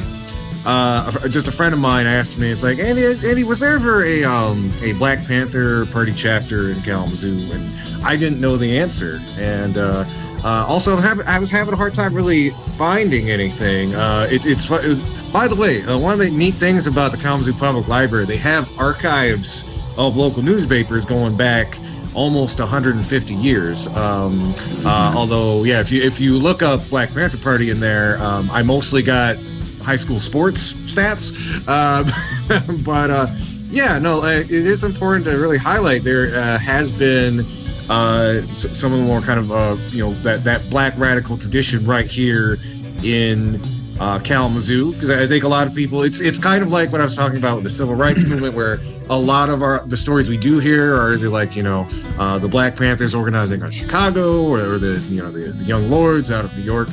We don't really hear a lot about kind of local radical organizing that has existed. I think if you permit me, I'm going to read a little bit from. I think you sent me a link to the Mississippi Encyclopedia. This might also give our listeners a little bit more of a clue where I'm going with this. And if you can, real quick before you do that, but please do. And I just want to lift up too, because you're mentioning kind of the Black Panther tradition is I think about my father, Uncle Walt, again, who I mentioned, who is the vice chapter president of the NAACP, and my father's best friend, who's also a Vietnam veteran. They don't necessarily tell me stories where they had necessarily a organizing front, like the Black Panthers necessarily here, but they do tell stories of where they were connecting with folks in Detroit and in Chicago. And they also have told stories too that just through their organizing in the civil rights kind of era here in Kalamazoo, and through being Vietnam veterans, that my Uncle Walt has told me that he was later informed that he was on a quote unquote Michigan red list due to just being spotted as potentially an individual who could be up to subversive activity, being a past civil rights activist and a Vietnam veteran. And so that was something that he had found out later that was a thing, and that did kind of affect some of his job opportunities later in life. And so that's for sure a thing. And then also just recognizing the era too of the Vietnam era, the 60s, mid 60s, and even right here in Kalamazoo. And thinking about Martin Luther King, who also made a stop to Western, and that there's also stories of just different racial dynamics. So my uncle tells me stories of when Martin Luther King was assassinated, black soldiers and white soldiers fighting in the jungles of Vietnam. And so I just, for some reason, was called to lift that up, because I think it's an interesting kind of dynamic. But I didn't mean to segue too much there. Sorry about that. Oh no, that provides a lot of really important context and information, because a lot of it is things that maybe necessarily lost to history unless you really have some conversations with your elders, because a lot of the organizing going back then was not necessarily stuff that would just make the paper, and as you and I know, a lot of the day in day out of organizing is not the big flashy stuff that shows up on the news. And what's really interesting to me was kind of thinking through this question, and a lot of people tend to forget that we are also a college town, and there's always kind of a fire of student activism that goes on. And you pointed out this particular individual to me, and I'm really fascinated. I want to look up more about this individual, and I'm hoping, just listeners out there, I'm hoping to dig through some of the Herald archives and maybe try to unearth some more about this individual and this org. But Chokwe Lumbumba, who was he was born in Detroit, and he spent a good portion of the late 60s right here in Kalamazoo. This is from the Mississippi Encyclopedia. It says, following the assassination of MLK in 1968, they joined the Black Action Movement at Western Michigan University, which I think you just mentioned, where students protested and seized a campus building and demanded that administrators examine racism on campus. Just as an aside, this was something that was going on at campuses and universities all over the country, doing sit-ins, demanding, either Black studies programs or more, multicultural education. Also, Lumumba helped establish the Black United Front in Kalamazoo. And in 1969, he joined the Provisional Government of the Republic of New Africa, a liberation movement that sought financial reparations for slavery and land in the southeastern United States to establish an independent Black nation. And I want to do another quick aside for folks, especially Jacob, when you talk about the Black radical tradition, this has roots and a lot of the kind of socialist and communist organizing of the early part of the century. I think, by the way, just another book recommendation. If you're interested in the subject, Black Bolshevik by Harry Haywood is an invaluable text. I think you can find it online. He really goes into the nuts and bolts of what this idea around kind of creating a black nation in the Black Belt, which to this day still has the concentration of African Americans in the country, and draws a lot of its kind of roots from like kind of analyzing these things from a Marxist perspective, like who are the workers on that land, what should be done to address the needs of the black population in the United States. It's something that even people like Lenin and stuff talked about this to great depth. But just to kind of sew everything back together, I think it is important to recognize that these things have been happening here in Kalamazoo, and that kind of those kind of figures, that kind of analysis does happen a lot here. Again, to this day, there are some wonderful groups that kind of carry on that tradition. I think Uplift is an obvious example.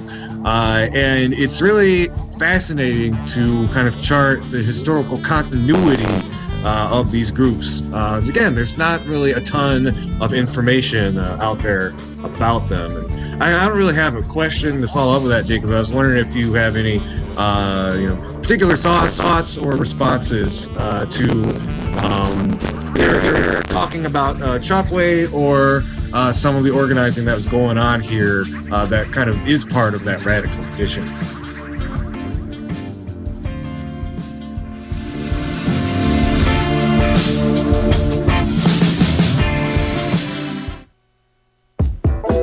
Want to get weekly updates from the Wider directors? Head on over to our website at widerfm.org. Click on weekly newsletter tab. Yes.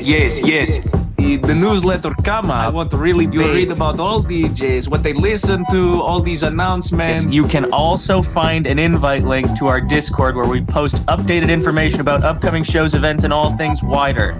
It's very exciting. This has been a message from 89.1 Wider FM, online at widrfm.org.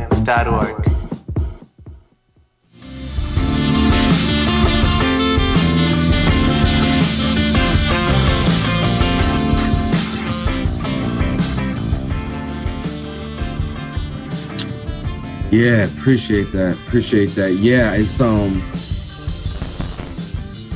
as we're saying that, I'm almost like what's coming to mind is like, what is the Black radical tradition? And I think, depending on who you ask, that could mean a lot of things. But I think about this idea of political education, and kind of radical revolutionary, ideologies, philosophies, and not necessarily in the straight militant or overthrow sense, but just in the organizing approach sense. And so I think, folks can organize, in many fronts, but that Black radical tradition in an understanding of the history of Black folks in America, and also understanding kind of the political context behind that, and being politically educated on like a federal, state, and local level, and being able to kind of engage in that. And so I think there's a lot of folks who are organizing again on many fronts, but aren't necessarily doing the kind of legwork around political education and political engagement. And not saying that, we have to, go out here and just vote our way to, liberation or, whatever we're looking for, but we have to engage in local politics on some front. And so I just want to state that. Thinking about, Chokwe Lumumba is someone who I've been super interested in kind of lifting up in terms of a great revolutionary leader, as we talk about the Black radical tradition, and a local Kalamazoo leader. And so you mentioned Chokwe Lumumba, who was born in Detroit, but was also a graduate of K College in the early 60s. and who, like you said, after the assassination of Martin Luther King, joined forces with African American students at Western to seize a student building. I don't necessarily think it was the Bernhardt Center, but it was probably something like the Bernhardt Center. And Chokwe Lumumba, along with other, Black radical organizers at Western, seized the building and locked themselves in it, and made a list of demands that were presented to the then president of Western, that was centered around African American representation at Western, and just the student body in general. And thousands of those demands were met, but we think about, and so that's important on many fronts. One, that's just a moment that's important to lift up in terms of Kalamazoo local history, Western history, Black radical history, but also thinking about youth movements. And so I'm thinking about my father, who was the youth chapter president of the NAACP, but I'm also thinking about the movement of that time, whether it's the Black Power movement or any movement, and how much youth are centered in it. And so Chokwe Lumumba was a youth to a certain extent, an older youth, who again graduated Kalamazoo College with a degree in political science. But he went on to be, in my eyes, one of the most revolutionary defense attorneys in our nation's history. When he passed away, I believe in 2011, I could be wrong, he was the mayor of Mississippi. But it's important to kind of note some of his time here at Western and in Kalamazoo, and how that may have sparked or helped form his work that he did later in life. I mentioned I think he was one of the most radical and revolutionary defense attorneys.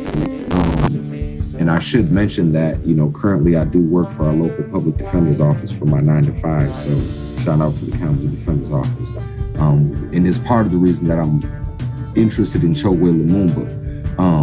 Because once he graduated from Kalamazoo College with a political science degree, he went on to Wayne to work, or I believe go to school at Wayne State, where he graduated law school, and ended up working for the Wayne County Public Defender's Office. But, really became more radicalized after that through the Black Power movement, and went on to represent a lot of kind of well-known Black Panthers in that time. So we're talking about Assata Shakur, exiled Assata Shakur. We're talking about Afeni Shakur, who is Tupac Shakur's mother. We're talking about Geronimo Pratt, that Chokwe Lumumba helped give legal counsel to, and Tupac Shakur himself. And so Chokwe Lumumba was the attorney for Tupac Shakur for one of his most prominent cases that doesn't get talked about much. So if we remember, Tupac Shakur was brought up on a case for shooting 2 unarmed white police officers. And the story basically is that they were kind of roughing up, they were off-duty, plainclothes police officers that were roughing up an African-American. Tupac stopped his car, basically shot him. But Chokwe Lumumba was his attorney, and Tupac Shakur got off of that case. And, it's not too often that you ever hear of a Black man shooting 2 white police officers and getting off. So, a lot to unpack in terms of Chokwe Lumumba's legacy. In addition to being a radical defense attorney, he was also a political organizer himself, and very much engaged in, like you kind of said, socialist kind of ways of organizing. And so when he passed away, he was the mayor of Mississippi, and now currently his son, Chokwe Lumumba Jr., is the mayor of Mississippi, Jackson, Mississippi, to be specific.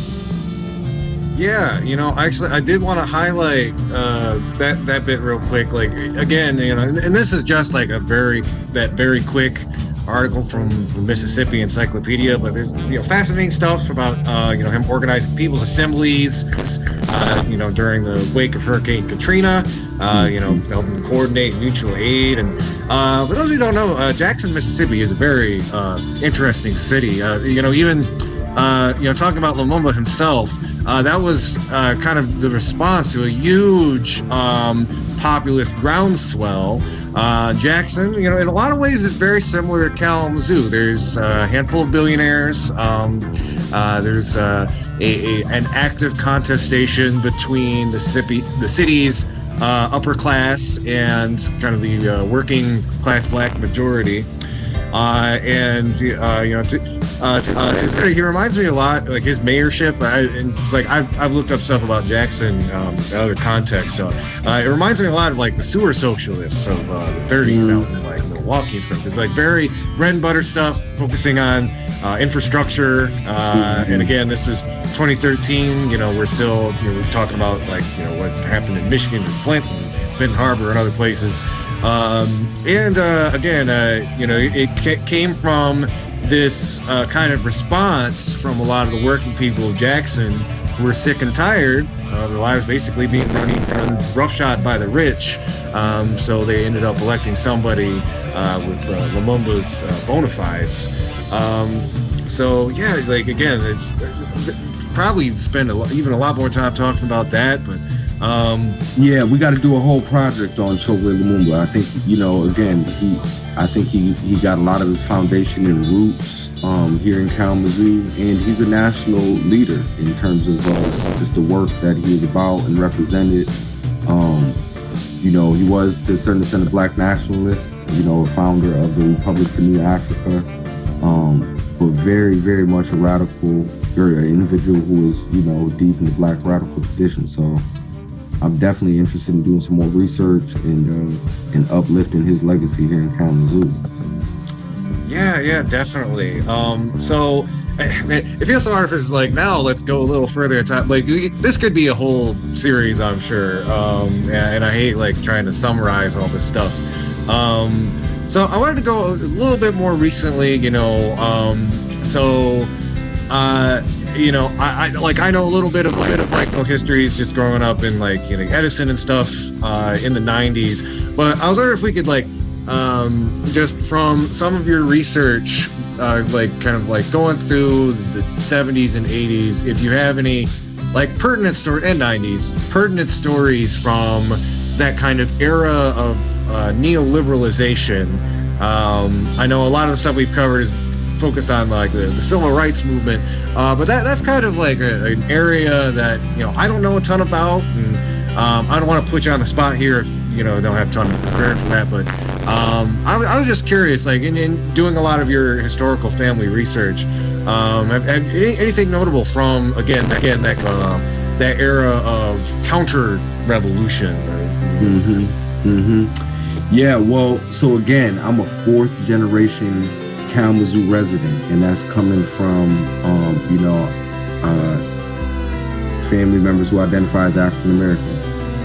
Grew up in mainly what folks would call the Vine neighborhood, but also through family lived on other parts of town, in terms of Edison, South Side and North Side. But I think generally speaking, you were kind of going there without going there. The 80s, late 80s, the 90s, like many other communities, Kalamazoo was subject to the crack epidemic. And I hate to just go straight there, but I'm gonna go straight there because it was a real reality. And I'm not necessarily gonna play it like it was a force that really squashed a super revolutionary radical spirit or organizing movement here in Kalamazoo. Like you said, I think there's a weird or interesting with the student body and local organizers and how they kind of mesh or don't mesh. But I will say, just the fact of the matter is when we look at, the African-American experience in Kalamazoo, you just mentioned in the 80s and 90s, one of the first things that comes to my mind is the crack epidemic. And I say that because I grew up in the Vine neighborhood. And so, for folks who maybe are, who can remember, and again, I have older brothers too, so, I hear stories of their lived experience, that it was just a different time. And those elements by all means were affecting how folks were living and folks' ability to like organize or not organize. And so just kind of want to like make that clear. And I'm saying that because that seemed to be a standout element for some of my elder friends, cousins, brothers who were around Kalamazoo, in the late 80s and 90s. Outside of that, in terms of stuff that stands out, I don't know if there's any, necessarily like spectacular events that is like, boom, let's take note of this, that happened. But I do want to say that I feel like, you mentioned neoliberalism. I think that's an interesting dynamic of Kalamazoo in terms of this idea of wealth and some of these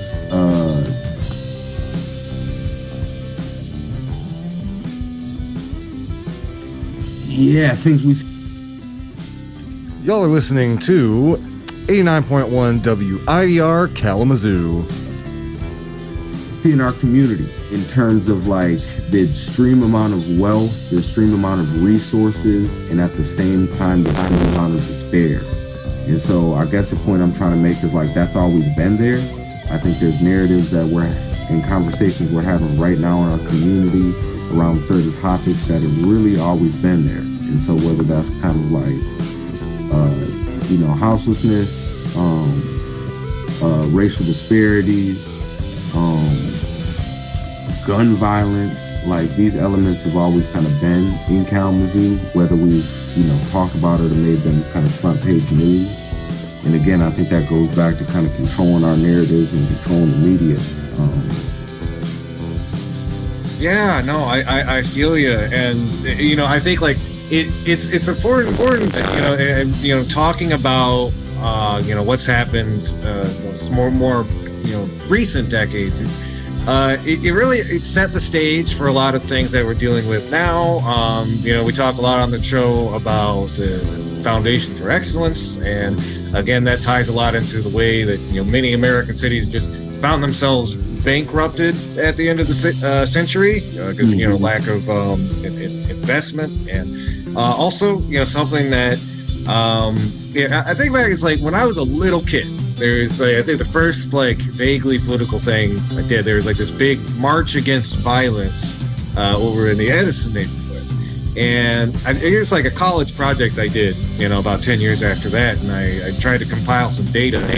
You pretty much can match up the parts of the city that had the highest levels of poverty or the most income inequality were also the ones that had the most issues to do with crime, and that's still a persistent problem. Maybe as an adult, I do get a little bit of hope. There's more people who acknowledge, the root of that issue. But we started to see a resurgence around the turn of the century of more radical organizing, especially going into the experience we've all had over this last decade. It's been about 10 years out since Occupy. It's people are really starting to talk about. It's even when we were in high school, I don't think I heard the word capitalism once. Yeah. And, No. It's people are talking about these big issues again. So I think with that, that's a good segue. I'm just kind of loop everything back together. If I can say one more thing, Andy, of course, because you asked that question, and I think it's important, and I missed something that I think is a huge element that we should lift up, and that's you talk about the term 80s and 90s, or even thinking about capitalism or our local economy, but the nonprofit sector in Kalamazoo. I think when we look at the 80s and 90s, there was also a huge uptick in philanthropy. That element's definitely always been here in Kalamazoo. But I would definitely say that, throughout the 80s and 90s, that really took off when we look at a lot of local families and just, local foundations. And so, tying that back to kind of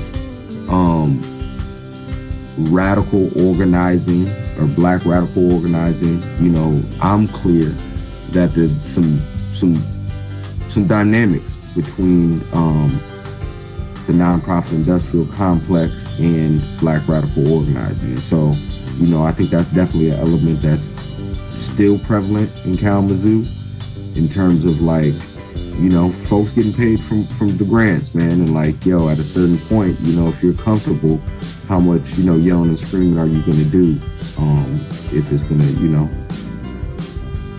be affecting the money flow. And so like, that's a reality, I think, for a lot of folks in Kalamazoo in terms of how, quote unquote, radical they want to get. Yeah, that's really true. You know, especially I'm just thinking over the last few years, there's been a big uptick in these kind of more organic demonstrations. You know, the house system encampment, which is led by the community. You know, I'm thinking a lot of the more recent Black Lives Matter protests have really been kind of the next generation, really up front and center there. And that kind of does lead me to this question. It doesn't have to be the last question. If I got some more time, but something that's kind of I'm thinking about. You know, as somebody who does community organizing, you know, how important is it to not only like teach this local history, but you know, how is it a tool to make like, you know, new or young organizers better? Like how can we use this history, this knowledge of our local history, to kind of build on what our elders have brought up, and to kind of propel our fight and our struggles into the future? Yeah, super good question, man. I think there's many reasons that's important, and we need to do that. And I think just about, you know, the people's history of the United States, but also the people's history of Kalamazoo, and that, like, again, depending on who history is told by will depend on what narrative or story, you know, or angle of the story you get or we get. And so it's important that we lift up local histories, specifically around racial dynamics, specifically around the African American experience in organizing. One, because it's easy, specifically again around racial dynamics, racial injustice, or, you know, resistance, to look at other communities and be like, oh, that happened there. And it seems like in Kalamazoo we're real good at like otherizing and be like, oh, we're not too bad here, you know, bad stuff doesn't happen here. And that's just a lie. And so it's important that we lift up local history so we realize how we got to this point. But then also so we can, you know, take the skills in terms of that organizing and take it to the next level. And so that's kind of where I'm at with it. And so, yeah, I don't really have too much more to say than that. You know, for me, it's super important because I'm a parent, I'm a father. And so I really want my youth and all youth to kind of know the history of the community that they live in. And I think, you know, if we're, you know, organizing on any front in our community, it's important that we know the, you know, historical context of that community. And if we don't, it's kind of disrespectful. And so, yeah, that's really what I got to say on that, man. Oh man, thank you so much, Jacob. I appreciate that. Just my own 2 cents on that is, you know, think globally, act locally, you know, especially if you have radical politics. I can't tell you how many times I've met, like, you know, kind of young organizers, leftists, you know, they could tell me the history of like the Spanish Civil War, but then I bring up, you know, who's Bill Parfait, or, you know, who's have you heard about this pollution on the north side? It's like blank stares. Which I guess that also kind of goes into some of the kind of student and grassroots organizing thing. But I don't know. That's a tangent. Left for another day. No, you're right on, and I'm good for a tangent too. But I think it has to go with, you know, even some of the family history that I was bringing up. And my point exactly too is, you know, even thinking about my Vietnam veteran and just how much, you know, he was a local Kalamazoo native, born in Kalamazoo, passed away in Kalamazoo, was also a Vietnam veteran. And you know what I mean? Just for any veteran of any, you know, overseas war, what that experience is, and when folks kind of come back with that, that impacts our community. And so like that thing, that global impact on our local communities is always there as well. And so it's important we kind of uplift that. But I'm not going to change it too much longer either, man, because I could probably, Yeah, we're both among the working class, and we got So I think then it'd be a good time to close it out. But I do want to leave you one last question. So if people are interested in what you're talking about, or they want to get more involved with a local organization that is doing really good work, either with the Black community or with the sort of like Black radical politics as their North Star. Could you just recommend to the listeners how they can get more involved, or how they can find out more about this important history? Well, one staple in our community, if you're looking for local Black history or local Southwest Michigan history around African American folks, is SHARE, Society for History and Racial Equity. They're a nonprofit that's really centered just around lifting up local history, and they've done quite a bit of research and put on different events geared towards educating the community around local history. So I suggest reaching out to them. My personal contact number is, I won't get my number. My personal contact email is Jacob, Jacob .Pinney, Pinney.Johnson @gmail.com. And so, I'm definitely working on a few projects that are uplifting some local history, and would love to talk with anyone who's interested in that. Definitely would love to give a shout out to Local Uplift and some of my people who are doing some organizing work there. And folks are looking to kind of get active on, some grassroots, on the ground support for our local citizens here in Kalamazoo. I suggest reaching out to Uplift, and you can probably connect with them via Facebook or social media.